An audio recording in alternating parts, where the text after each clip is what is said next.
So నేను అదే అడగబోతున్నాను. ఇప్పుడు సరే పార్టీల విషయంకి వచ్చే పక్కన పెడదాం. మీరు బీజేపీయా, కాంగ్రెసా ఇంకేదైనా విషయం పక్కన పెడితే ఏ పార్టీకైనా ఈ పరిణామాలు ఏవైతే పక్క పార్టీ నుంచి వచ్చిన వాళ్ళకి టికెట్లు ఇవ్వటము అనే ప్రక్రియ ఏదైతే ఉందో అది ఎంతవరకు కరెక్ట్ అనేది? అంటే పార్టీలు ఏం ఆలోచిస్తున్నాయంటే గెలుపు గుర్రాలే ఇంపార్టెంట్. గెలిచి అధికారంలోకి వస్తేనే కార్యకర్తలను కాపాడుకోగలుగుతాం. ఈరోజు టికెట్ ఇవ్వలేకపోయిన కార్యకర్తకి రేపు ఇంకొక పదవి ఇవ్వచ్చు అనేటువంటి ఒక ఆలోచనతో చేస్తున్నారు. కార్యకర్తలకు అన్యాయం చేయాలో ఇంకోటి చేయాలనో కాదు.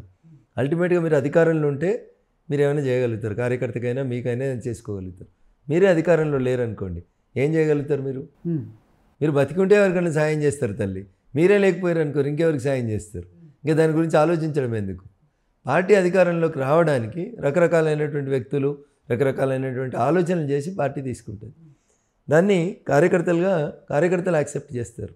కొన్ని సందర్భాల్లో లీడర్స్ యాక్సెప్ట్ చేయరు. ఎందుకంటే లీడర్కి తను కోరుకున్న సీట్ రాకపోతే తనకి ఎట్లా కోపం ఉంటుంది కాబట్టి. సో ఇవన్నీ సహజం, రాజకీయాలలో ఇవన్నీ సహజం. బట్ మోడర్న్ పాలిటిక్స్లో వస్తున్నటువంటి కొత్త తరం లీడర్లకి నేను ఒక అప్పీల్ చేయదలుచుకున్నాను.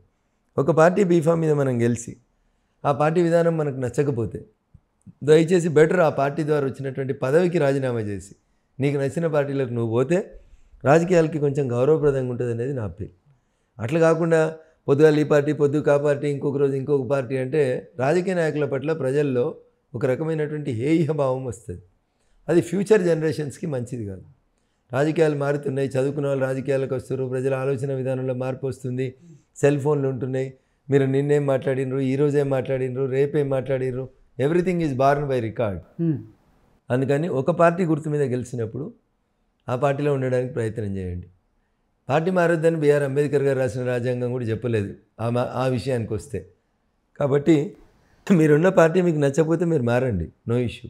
కానీ ఆ పార్టీ బీఫామ్ మీద మీకు ఏదైనా పదవి ఉంటే దయచేసి దాన్ని హుందాగా రిజైన్ చేసి నేను సిద్ధాంతపరంగా పార్టీని విభేదిస్తున్నాను, నేను ఇంకో పార్టీకి వెళ్తున్నానని చెప్పి వెళ్ళండి.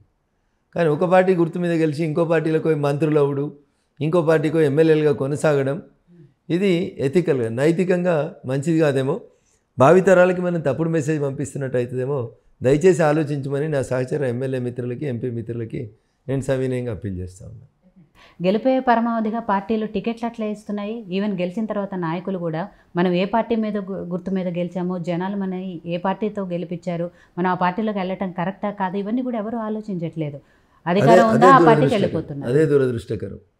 ఇప్పుడు సిద్ధాంతం కోసం కష్టపడి పనిచేస్తున్న వాళ్ళకేమో కష్టం వస్తుంది, గెలిచినప్పుడల్లో పార్టీలకు మారిపోయినాడేమో మంచిగా ఉంటున్నాడు. దీనివల్ల చూసినప్పుడు ఏమనిపిస్తుంది కొన్నిసార్లు అంటే, అరే నేను తప్పు చేసిన పార్టీ మారక, ఆ రోజు వాళ్ళు అడిగినప్పుడు పోయింటే నేను కూడా ఇలా ఎమ్మెల్యే అయిదును కదా, మంత్రిని అయిదును అని ఒక ఈ దుర్మార్గమైనటువంటి ఆలోచన రేకెత్తడానికి కారణం ఎవరైతున్నారంటే ప్రజలే.